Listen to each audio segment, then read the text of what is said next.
Hey, what's up everyone? Welcome to the video and Happy New Year! I hope that 2021 treats all of you guys really well and hopefully nothing like 2020. But let's leave that in the past. In today's video, I'm actually really excited that I'm going to be covering one of my favorite topics, and that is sound design.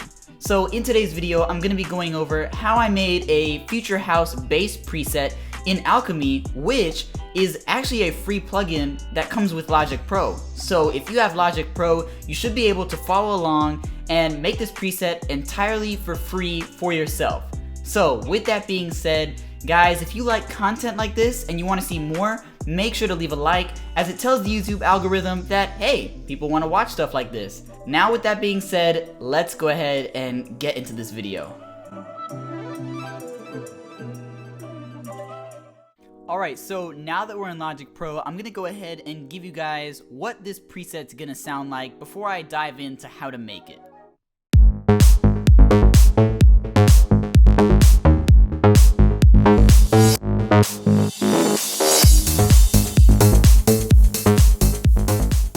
Alright, so now that we're in Logic Pro, the first thing we're going to want to do is pull up the Alchemy plugin.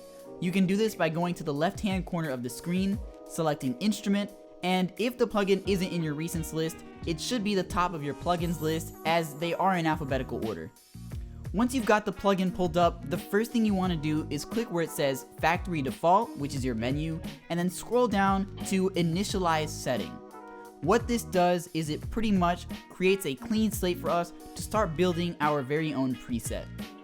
The next thing we're going to want to go ahead and do is look at the left-hand side of the plugin where it says A, B, C, and D. These letters pretty much signify the 4 oscillators we have to start generating sound within the plugin. The first of those oscillators we're going to be looking at is Oscillator A. So right here where it says Saw, we're going to want to go ahead and click on that, go to Load VA, go to Basic, and then click Triangle. This is pretty much going to be the foundation sound for this preset. So I didn't really do too much to this oscillator besides 2 things. Because it is our foundation, I turned the volume all the way up to 0 dB just to get that full sound, and the next thing I did was go to Coarse Tune, which is the 3rd knob on the left, and then I lowered the tuning by 12 semitones, so an octave, so you could really get that bass sound. Moving on to Oscillator B, we're going to want to turn it on and then click on Saw again, go to Load VA, go to Basic, and then this time we're gonna click Sine because we want a sine wave. The next thing I did was change the volume to -1.7 or somewhere around that -1.8 range to fill up the sound a little bit, make it a little bit fuller, but not as full as the triangle, so making the sound a little bit wider overall. The next thing I did was activate a filter, so right here where it says filter, I clicked on number 1 and then selected to turn it on, and I chose the low pass gritty just to give it that gritty sound. I kept the cutoff at 20,000 Hertz and I amped up the drive to about 25 to 26%. Moving on to Oscillator C, we're going to want to go ahead and turn that on, go to Load VA again. This time we're going to go to Square and then we're going to choose Square Smooth. This is again to add a little bit more width to it and a little bit more grit to the overall bass sound. The next thing I did was I brought up the volume to about -1, and then I did the coarse tuning again, lowering it by -12 semitones, so another octave. And lastly, moving on to Oscillator D, we're going to want to go ahead and turn that on, go to Load VA, this time we're going to go down to Sine, and then we're going to select Sine FM 1006. Now I wanted to bring this one in and raise it up by 12 semitones to add some height, if that makes sense, add some width to the bass sound again, so that it's not all really muddy in the low end, and then I raised the volume to -0 dB, or -0 dB, 0 dB. So the next thing we want to go ahead and look at is right in the middle of the plugin where it says AHDSR. What that really means is attack, hold, decay, sustain, and release. The first thing we're going to do is lower the decay to about 0.2, lower the sustain to about 41%, and then lower the release to about 0.36 seconds. Alright, so what we're gonna do next is what's really gonna add that future house character to this bass, and that is by adding some effects. So how to find the effects is we're gonna go to the bottom left hand corner of the plugin and click on effects. And the first thing I wanna do is add just a little bit of reverb to give this bass a little bit more space. Now the first thing I wanna do is lower the mix to about 10%.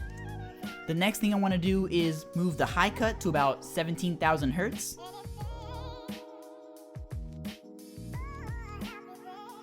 Keep the damping at 50%.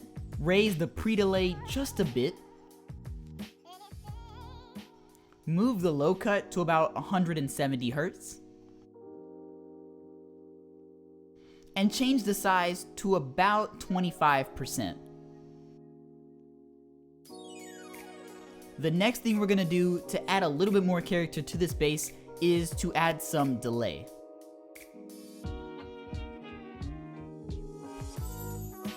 So we're gonna wanna keep the rate on both the left and right sides at 1/4.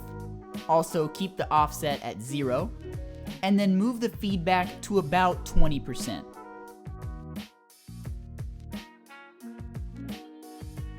Now, I didn't want to add too much delay as it kind of interfered with the melody that I put in the bass line, so we're going to lower it to about maybe 10%.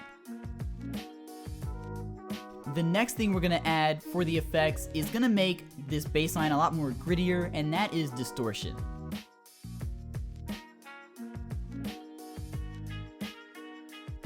Now, the only three things we're going to do to this is we're going to turn the tube up to about 12.5%.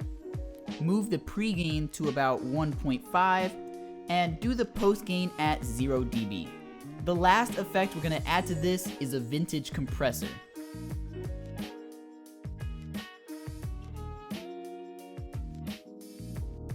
The first thing we want to do is have a really quick attack time.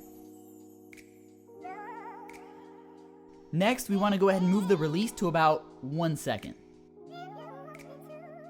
Change the ratio to 2:1. Keep the threshold at -20 dB. Change the input gain to about 3.5 dB. And pull up the makeup gain to about 11 dB. Now that you've got all of that done, you should have the exact same sound that I made earlier on in the video. So let's go ahead and give it a listen.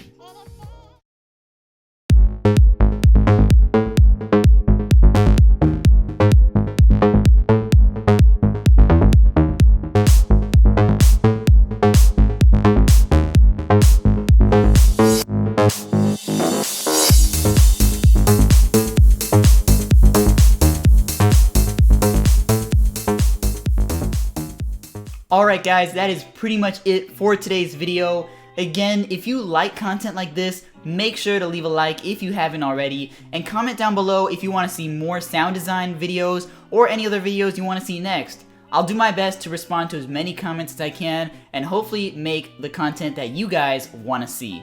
With that being said, make sure to subscribe, and I hope to catch you guys on the next one.